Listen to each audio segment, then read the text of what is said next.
ભગવાન પોતાની સભામાં બિરાજમાન છે અને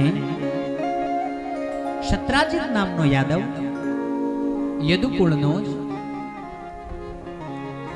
શોર્ટ એણે આવીને ભગવાનની ઉપર આળ ચડાવ્યું છે કે મારી પાસે જે મણી હતો સેમંતક એનું નામ, જો જગતે ભગવાનને પણ છોડ્યા નથી. ભગવાને વળી પાછી શરૂઆત કરી.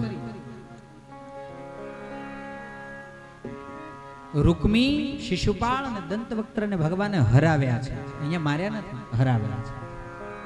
પહેલું લગ્ન રૂકમિણીજીની સાથે થયું. સત્રાજીતે આવું આળ ચડાવ્યું. ભગવાન પોતે સ્વયં રાજમહેલને છોડી અને એ મણીને શોધવા નીકળ્યા છે. કારણ એ મણી એવો હતો કે જે 8 ભાર સોનું, રોજ સૂર્ય ઉગે ને એટલે એમાંથી 8 ભાર સોનું નીકળતું હતું. કેટલું થાય ખબર છે?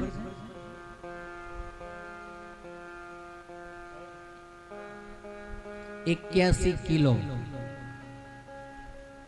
81 કિલો રોજ સોનું એ મણીમાંથી નીકળતું હતું.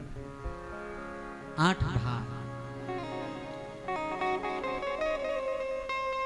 એવું મણી એટલે અમૂલ્ય થયો ને. એનું આળ મણી ચોરાણો છે. શત્રાજીતે કહ્યું ભગવાન તમે જ લીધો છે, કારણ કે તમે મારી પાસેથી માંગ્યો તો.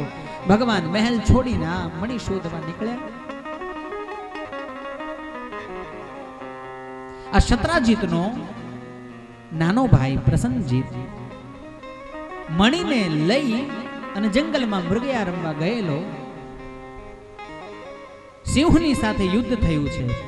પ્રસન્નજીતને સિંહે મારી નાખ્યો છે અને મણી ત્યાં પડ્યો રહ્યો છે. બરાબર એ જ સંયોગે ત્રેતા યુગની અંદર ભગવાનની પડખે ને પડખે ઉભા રહેલા જામવંતજી અને ભગવાને જેણે વચન આપેલું કે દ્વાપરમાં હું આવીશ અને તમને દર્શન આપીશ, પણ મને ઓળખજો, એવા જામવાનજી ત્યાંથી નીકળવું અને આ મણી જામવાનજીના હાથમાં આવ્યો. લઈને પોતાની ગુફામાં આવ્યા. જામવાનજીની દીકરી, એનું નામ જાંબવતી, એને રમવા માટે આપ્યો છે.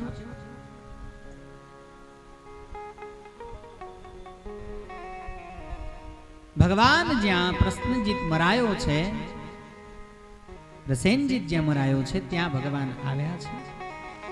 ભગવાને જોઈ પરિસ્થિતિને સમજણ પડી ગઈ કે પ્રસન્નજીત મરાણો છે અને સિંહે એને માર્યો છે, પણ મણી અહીંયા છે નહીં. પણ ત્યાંથી એમણે જામવાનજીના પગલા જોયા અને પગેરું લેતા ભગવાન જામવાનજીની ગુફા પાસે પહોંચ્યા.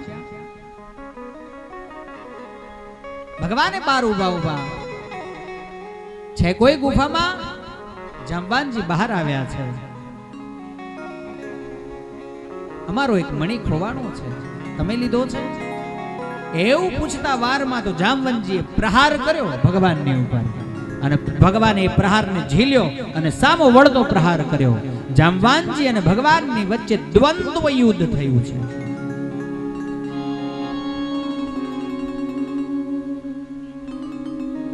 ઘણા સમય સુધી યુદ્ધ ચાલ્યું.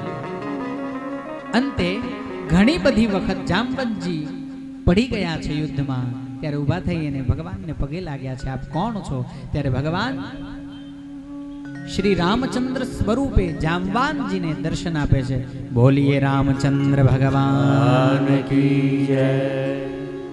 હું એ જ છું પ્રભુ. આ મણી તો તમને આપી દઉં, પણ મારી ઉપર કૃપા કરતા જાઓ. મારે એક દીકરી છે. આ મણી તમે લઈને જતા રહેશો ને વળી પાછા ક્યારે મળશો? પણ મારી દીકરીનું પાણી ગ્રહણ કરતા જાઓ. મારી દીકરી સાથે લગ્ન કરો. અને બીજું ભગવાને એ લગ્ન જામવતી સાથે કર્યું. કૃષ્ણ કનૈયા